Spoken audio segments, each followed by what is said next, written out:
مثلا ډاکټر فیاض صاحب موجود دی، هغه هم له څه پوښتنې کوم. تاسو چې د پی کې 29 نه آزاد امیدوار په حیثیت باندې ډکلیریشن کوئ، د مولانا رشید صاحب شیما صاحب سره تاسو ډېر کې پسې څه ویل غواړئ دوباره کې؟ اعوذ بالله من الشیطان الرجیم، بسم الله الرحمن الرحیم. ټول ماحول زه تاسو ته د وایس اف بډګرام د میډیا روم په افتتاح باندې مبارکباد راکوم چې تاسو صحافت کړې ده همیشه خپل پوسټونو حواله سره، خپل لیکلو حواله سره، او د دې وخت اهم ضرورت چې الیکشن هم دغه د تاسو میډیا روم بلاګو، نو ان شاء الله امید لرم تاسو په تاسو نیو صحافت باندې چې دا کنټینیو ساتئ. تاسو د مولانا صاحب په حواله سره سوال وکړو، ډېر اهم سوال دی. زما والد صاحب حاجی عزیز الرحمن صاحب چې کوم دی هغه په جمعیت علماء اسلام کې د تیرو د مفتی محمود صاحب د دور نه 15 کال نه چې دی عادله خدمت دي، او خپل د یونین کونسل راجداري سیکشن پاتې شوی دی، او چونکې هغه خو مقرر نو پړه لیکلو خو یو ښه کار کولو جمعیت لپاره د ډېرې زیاتې قربانیانې دي مالي او جاني، او زموږ د ټولو دي. موږ په علاقې کې جمعیت لپاره همیشه کمپاین کړی دی، خو د دې خبرې ضرورت چې کله 2013 کې الیکشن وشو او قاری صاحب له موږ ډېر په مینه باندې کمپاین وکړو په ټولو علاقو کې، او قاری صاحب هغه الیکشن خپل وګټه، او کله چې پی ډي الیکشن بیا شو نو قاری صاحب چې کله خان سره ملګرتیا وکړو هغه څنګه توازونه اوچت شو چې را بډګرام موږ د قاریزم نه آزادو، او قاری صاحب ته یوازې الیکشن وګټه نو بیا دلته د راتلو ضرورت دی.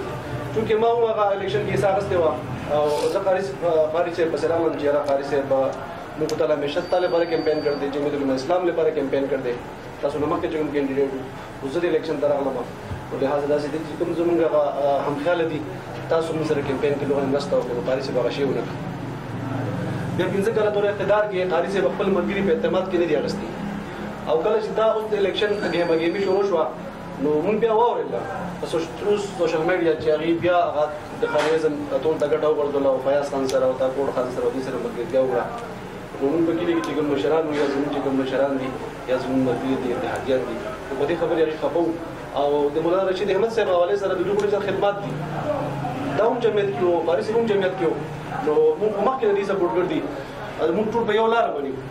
یو زموږ منظر. اوس دغه وخت کې هغه منظر جدا شو، د مولانا صاحب خدمات تاسو وګورئ، هغې کې تاسو که بالاغي پیانو وګورئ، که تاسو د جوماتونو کارونه وګورئ، که تاسو د یتیمانو کفالت وګورئ، که تاسو د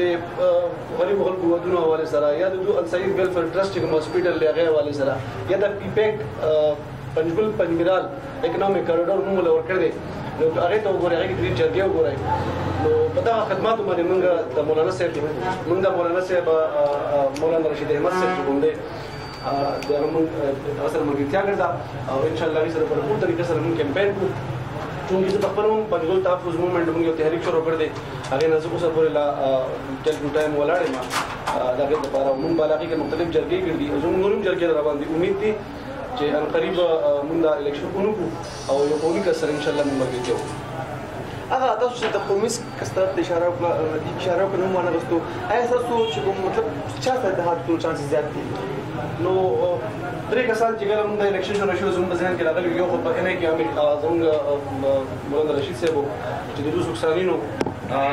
دوی سره موږ هغه ټایم کې د موږ چې کله د الیکشن افیس افتتاح وه نو موږ سره خپل اعلان کړی، او دوه کسان نور په دې دغه په ګردش کې دي د ولې بډګرام لپاره خدمات دي، هغې کې ډي آی جي صاحب ریاض صاحب دی چې پی په ټکټ ولاړ دی، د هغې هم ډېر زیات خدمات دي، او دغسې مولانا عطا محمد نشاني صاحب دی چې د هغوی د بډګرام لپاره چې هغه اوسه پورې په اقتدار کې نه دي پاتې شوي، خو دا 15 کاله هغې په بډګرام کې وکړل، د غریب خلکو اواز اوچت کړی دی او پروټیسټ یې کړی دی، همیشه غریبو لپاره هم پروټیسټ کړی دی، روډ ته راوتل دي، جیل یې کټاو کړی دی. نو هغه دغه ما سره نشته، موږ زموږ اصل کې چونکې زموږ جرګې دي، زموږ مشران دي، موږ په کمیټې کې ډېر کسان دي، زموږ په اجمېري کې ملګري دي، زموږ په چپرګان کې دي، زموږ د پنجګل کې څومره ملګري دي، نو انشاءالله د هغوی په رایې باندې او په اتفاق سره انشاءالله موږ هغه بیا ډېرې مهرباني عزتمندو کتونکو، په اخر کې به تاسو دغه وایم چې همیشه موږ سره هم پرګړ دی چا مونږ د اسلام په نوم باندې کې وټه غستلې، چا مونږ طریقاتي کارونه په حق په وټه غستلې، خو په بډګرام کې موږ اوسه پولیس نه لیدلي، په بډګرام کې اوسه پورې پوسټ ګریډ کالج نشته. زه بار بار دا وایم چې بډګرام کې اوسه پورې بیګا ما یو اشتراک چې بډګرام کې د یونیورسيټي کیمپس چې کوم دی هغه شوی دی، الله دې وکړي چې وشي، خو اوسه پورې موږ څه کتلین دي زموږ چې کوم د بډګرام چې کوم غریب خلک ټول خلک دلته غریبان دي، هغوی چې کله میټرک او ایف ایس سی وکړي نو مخې ته بیا هغوی سره دومره پیسې نه وي چې هغه مخې ته اسلام آباد کې یا په